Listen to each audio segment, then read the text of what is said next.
Welcome to WeCan, Dipa Trivedi. You're an amazing and my amazing osteopath, yoga, Pilates, and meditation teacher, as well as a Cranio-Sacral Therapist. You help people with their structural, nervous, circulatory, and lymphatic systems. Dipa, thank you for sharing your story and insights with me today. Talk to us a little bit about your job, your work, your mission, your purpose. Well, first of all, thanks for having me. I'm very grateful to be able to talk about my experience as an osteopath, as a healer, because that's what it is. It's healing people. And so really, all I can do is give you an example of my day-to-day treating people. And most of the time, I can know what they have. And I think the truth is that sometimes it takes a few sessions to understand the pathology or the ailment of a patient. And so it's a lot of investigation. And actually, I love it. I love investigating. I think it's a passion. It's a passion that I have, and it feels very enriching as well to be able to search and understand. And so one thing I would say is my first patient I ever had a few years ago. She came in and she said, "I had breast cancer, and I have pain across my chest here. And when I open my arm, I can't really open it fully." And so I said to her, "Well, did you try these stretches?" And being very confident about it. And she said, "Of course, I've tried everything." And so I thought to myself, okay, she's tried everything. There should be something she's not doing. And so I said to her, "Okay, come to clinic. Let's have a look at you." And so she did. She came to clinic. And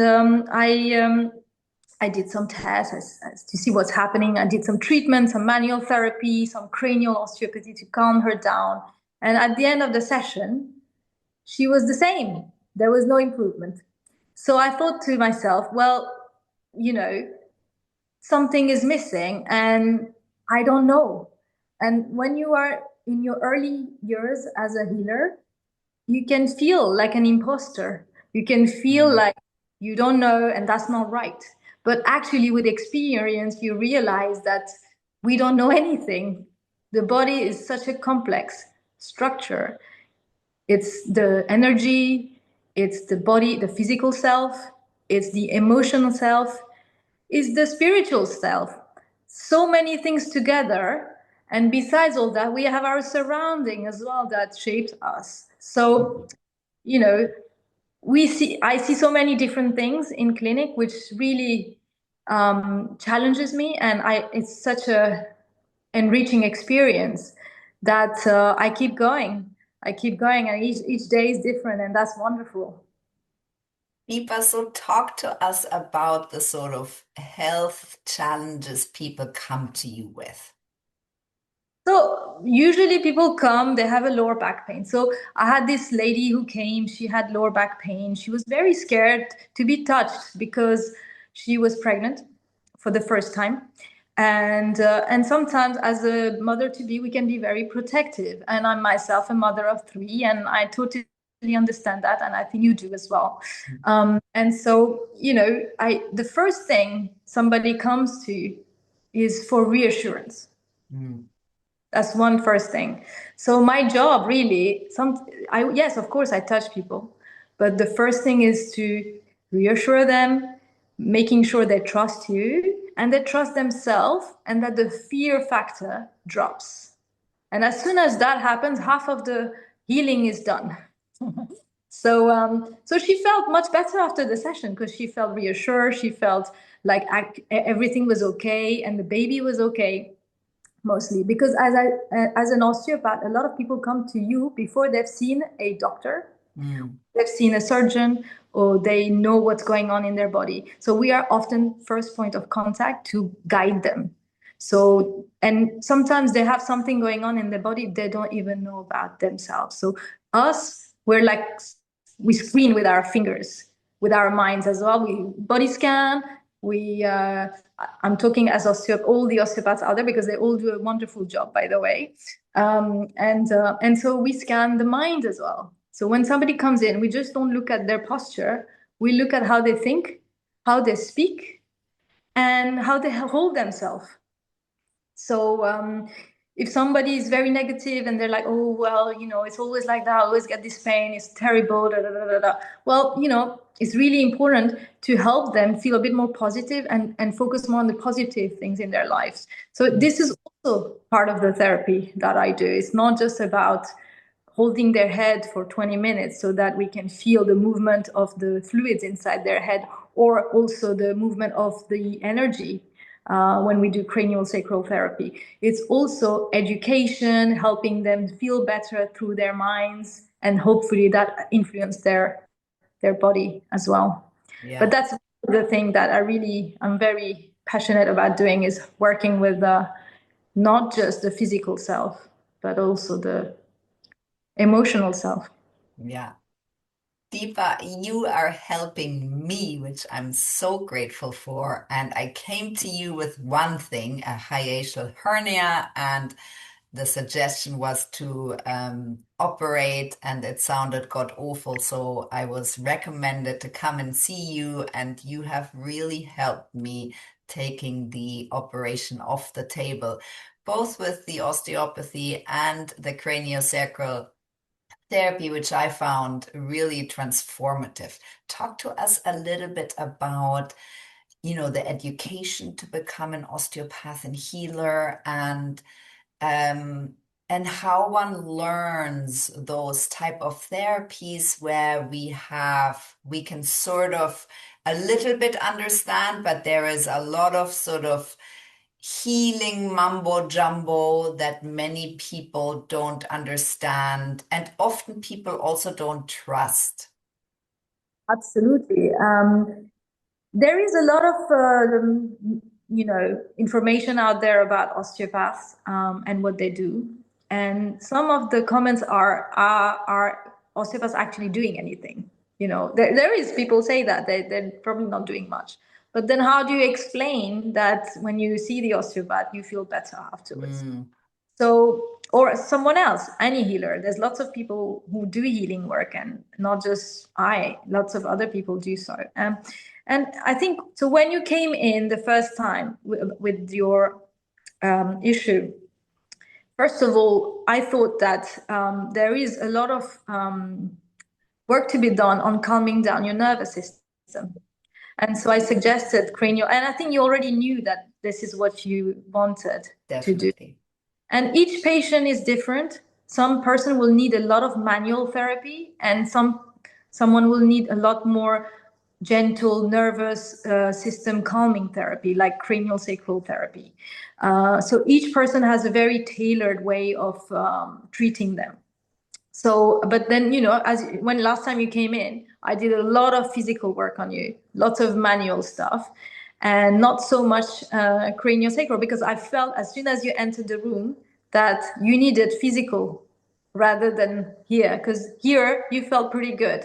There's lots of intuitive work, and as you said, mumbo jumbo, yes, but today in this world, the way you heal people is not just by prescribing a pill, like we know doesn't really work anymore.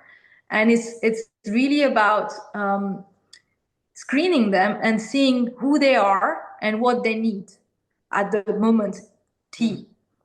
Because each day is different.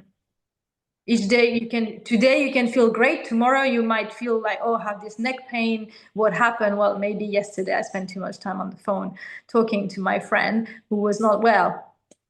And then my neck started hurting because of the posture, but also because of the emotional baggage that came with that phone call. But yeah, I mean, really, so cranial osteopathy, just to explain quickly what it is, because I think people think it's mumbo jumbo, but it's not. There is actual research on it, how it works. So we're working on vibration and frequency, and you feel heat through your hand. So if you know that the body is made of a nervous system that has neurons, and they travel through your body, and that's what makes you move the hand or the arm or the finger, then by working on those structures, since I have neurons in my hands as well, if I work and I connect with your neurons, then perhaps some change can happen. And so that's more electricity, so frequency. So this is how cranial-sacral therapy works. In terms of manual therapy, the university, I studied in England. I'm Indian French, but I did all my degree here in England. And honestly, it's the best university, and the teachers are amazing. It's called the UCO, and it's in Borough Market area. And I truly recommend for anybody who wants to do a degree in osteopathy. Why did I go towards osteopathy? Initially, I was just teaching yoga and Pilates. And at the end of the class, at least 4 people came to talk to me and said, Dipa, I have pain in my knee. Dipa, why when I do this position, it hurts there? So I'm like, I don't know, I don't know. So then I thought, I have to do something else. I need to learn something else to be able to help these people who ask me. And they're coming to me for a reason, and I'm not able to help them. So I went towards that degree. And it's a full 5 years degree. It's very much medical, and you have to know all the red flags. You need to know about all the different pathologies out there. You need to be able to do any red flags. So if somebody comes into clinic and they have, we have to do some screening for their heart, if they are suitable for treatment. Sometimes I don't touch someone. Someone comes in, they said they've had cancer recently and they've had treatment. Well, I say, well, this is not the right time for you. With cranial-sacral therapy, yes, but the rest we have to wait because your body is not receptive. We have to wait till your body becomes receptive to the treatment, and we have the grounds to make it work. So a lot of it is to make the grounds happen, and that's not always easy because, as you know, there's also environmental stuff happening in our lives, and so. And so if somebody is feeling very stressed all the time, it's hard to heal them. It's not always easy to work on them. I can imagine. I know each time I come through the door, you got your work cut out for you. Dipa, talk to me about the sort of main learnings from being in this people's business, right? You're there helping people feel better every day, all day. What do you learn about humanity? Well, what I can say today is that the longevity business and the wellness business has never been so big, ever. And yet people have never been so stressed and anxious and depressed. Yeah. So that's what I've learned, that by putting too much pressure and fear into people, we created more and more mental illness in the West, but also in the East, to be honest. Even in the East, a lot of people in India report more and more depression. And India is, people go to India for, finding light. Anyways, so I think what I've learned and from humanity is that if you are not present in what you're doing or who you are, then at some point it's gonna hit you back. Yeah. So that's what I've learned. So even me, I've been out of balance. We've all been out of balance. A few years ago, I was working so much. I was seeing 10 to 18 patients a day, which is way too much. And why? For what? Yes, I was treating them, but was I treating them to make them feel better, or was I treating them because I felt needed? So it's great to feel needed, but it's feeding my ego. So what I'm trying to say is that what I've learned from humanity is that if you do something with truth rather than ego and to make you feel better, then everything is good. Yeah, beautiful. Then it's good. And so, we've seen in the news so many things lately, and some things about spiritual guides who've lost their way, and I think they've lost their way because they're in their ego rather than their truth. And I'm sure at some point they were in truth as well, but they lost it, and so this is what happened. And so I think as a healer, because you have a lot of influence on your patients, and that's true, you have to stay in balance, and then the balance comes to them too, through you as well. And stay in your truth. And staying in your truth is not easy, because sometimes I have to tell a patient that I really like a bad news, or sometimes a patient who has a hip problem I thought I could help, I have to tell them, well, I'm sorry, you're going to have an operation. I have to refer them to the consultant, and I don't feel good about it, but that's the truth.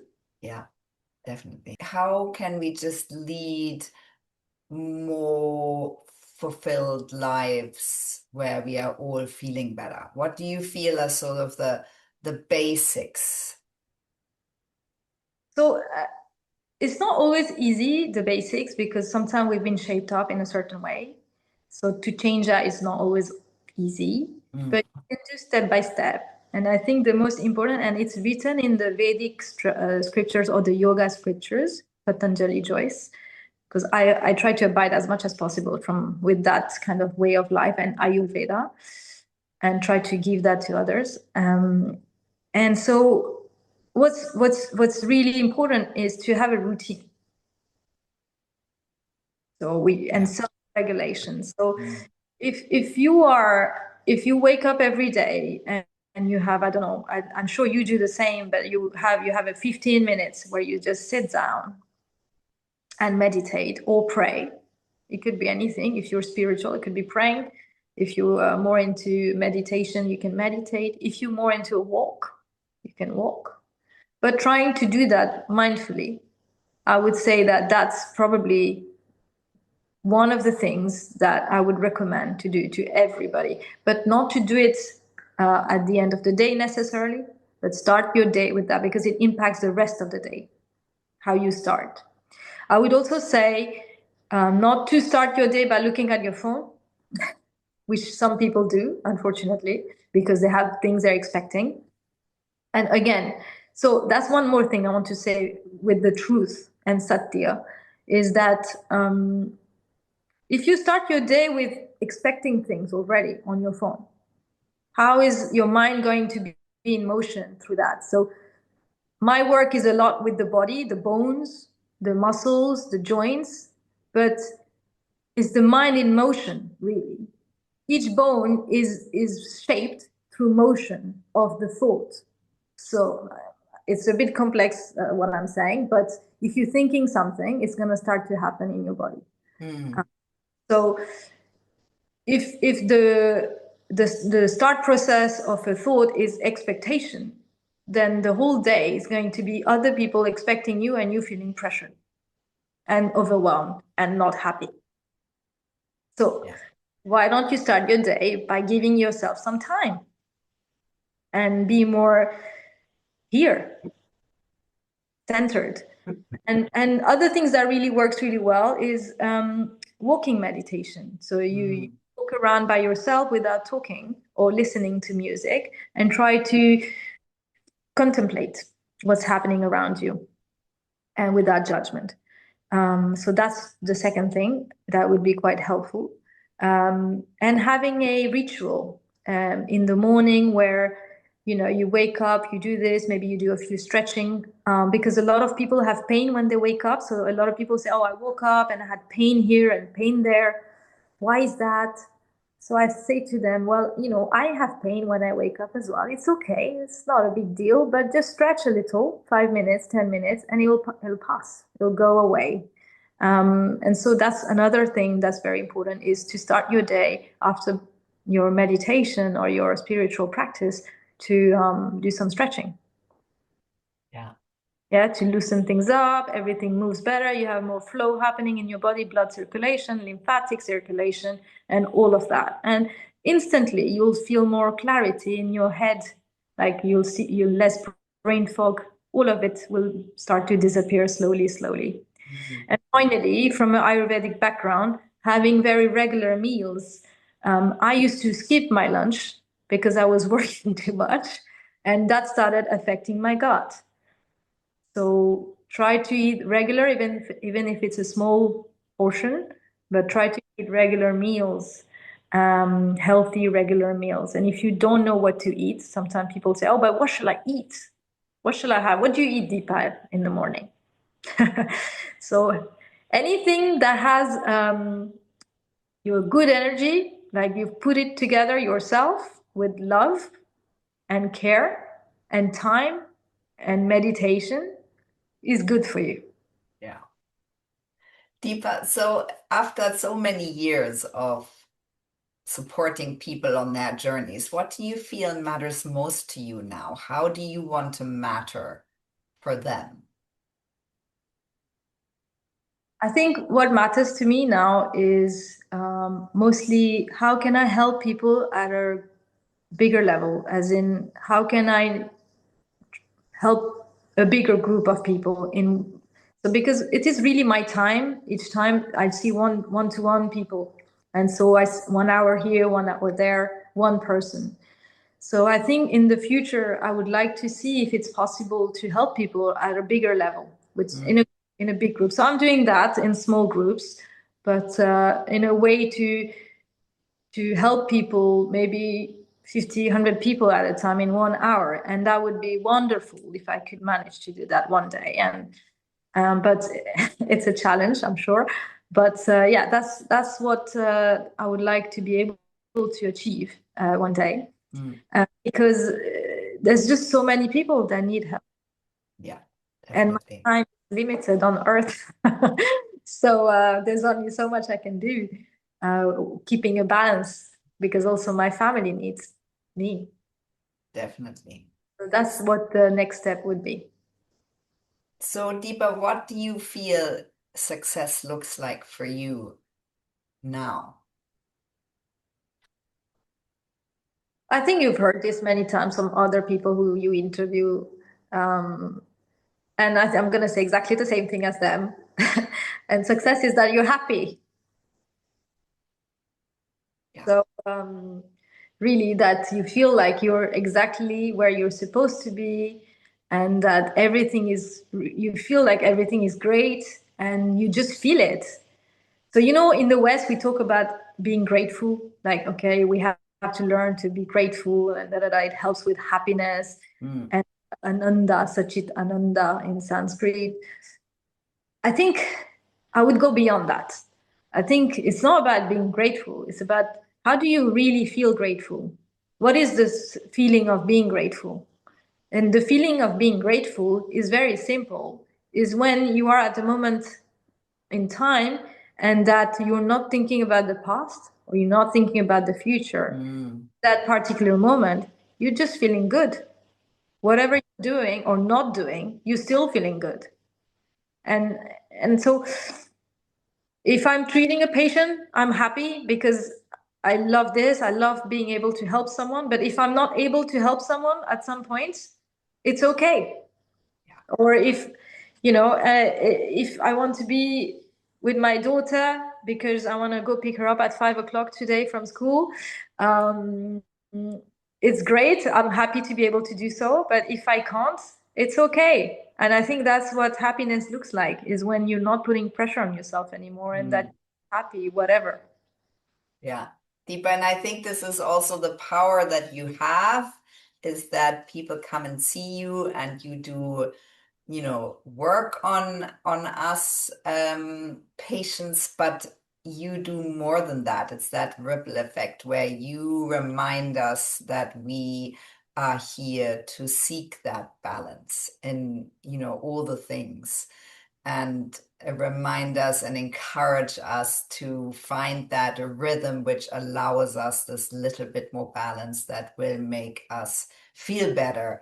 Um, uh, Definitely. And so I feel that there's a real ripple effect. It's this 45 minutes or whatever we have together, but actually the ripple effects go across our whole sort of life, and not just that particular, osteopathy appointment that we had, which I'm very grateful for.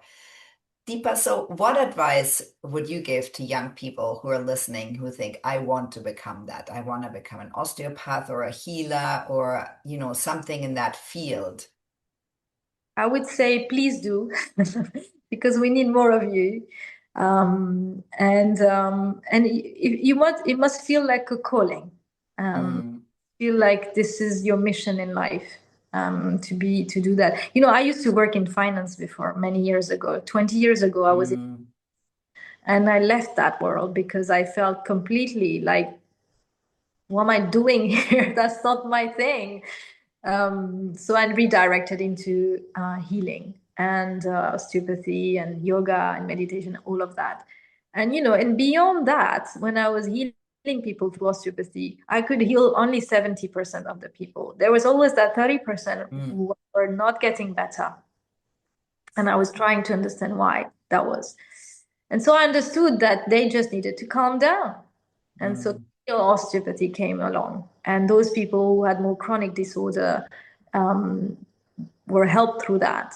But for the young people who are coming to that, I think go and see an osteopath if this is what you want to do. It is a physical job. You need to be fit for it physically. Build some muscles, and it's not about the height because I'm quite small actually myself.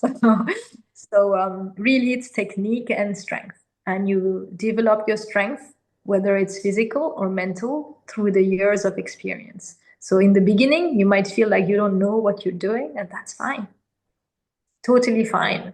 But if you know that this is what you want to do, and I'm more than happy to talk to young people who are not sure and they want to direct. I did a little bit of coaching actually. Some people did come to me, children of my patients. They asked me, how it is, do you like it? And lots of questions. So if you want to ask me any questions, please feel free to come and find me. And I'll hope I can guide you a little bit. Thank you for that, Deepa. And I call you my little ninja because you are quite small and you are really mighty because I always feel I'm twice your size and you're stretching me and pulling me across the bed. Deepa, how can we help you? How can we, as in listeners, help you? Of course, if anyone feels called, get in touch with Dipa Trivedi. We will put all the links in the show notes. I would love to be able to help the NHS a little bit more with the preventative approach to health. I would love to be able to also help with today's trained doctors to help them also with more holistic approach to health and how to guide. So for example, if somebody comes to you with certain types of pain, what's the best way to go for that rather than giving paracetamol, for example? I know it's the old ways, but it's still happening. And so I think these 2 points, being able to work on the preventative approach to NHS so that, there's less cost, there's better healing. A lot of people don't need, certain drugs. So I would love to be able to have some help with that. So if anybody who would like this help, then please again find me. And yes, my clinic is always there, and we are a team of people. It's not just me. And so if you're pregnant and you need to be looked at, if the baby is very low and it's hurting you somewhere, please come and get help as well. Don't wait. Just, come and find somebody, me or another osteopath, somebody to help you.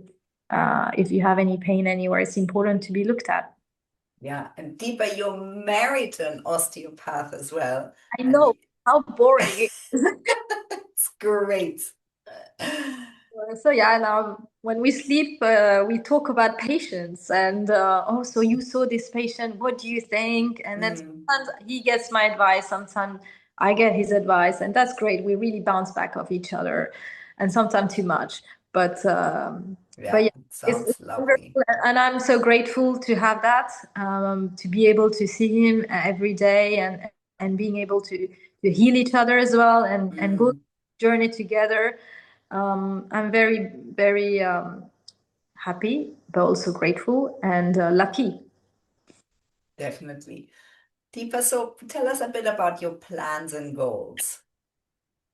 So I think in terms of plans, we are trying to, a plan would be nice to be able to have a rehabilitation center at some point. So we have the clinic where we see in a small room patient one-to-one basis, but at some point it would be nice to be able to help people who've been through an operation, a knee operation or an ankle operation, to be able to go to a center and get a post-operative rehabilitation full spectrum, because that's what we miss here, really. If you get an operation today, you don't really have a much aftercare. You do see maybe a physio once, and they give you exercises, and that's that. Yeah. I think to really feel better, you need to be immersed into a rehabilitation center. So that would be a nice goal one day to be able to develop that through the clinic. In terms of personal goals, I mean, I'm pretty happy where I am. I have goals at the moment. I'm day by day trying to be present in where I am, and sometimes I'm not present. It happens, and I would like to be able to be most present as possible in my practice, in teaching people, in treating people. And I mentioned the goal to you before when you asked about how you can support me. And I think that trying to develop a healing structure, whether it's through NHS or different ways, where you can impact more people in, would be a nice goal to have. Yeah. So if you have any ideas, I'm a taker. Dipa, I'm so grateful for you, for your story, for the work you do for many people, but especially for me. And I'm so grateful for you to tell your story today on WeCan. Thank you, Stephanie. It was wonderful to chat to you. And I hope you enjoyed the whatever interview answers. If you want to know more, please feel free to ask.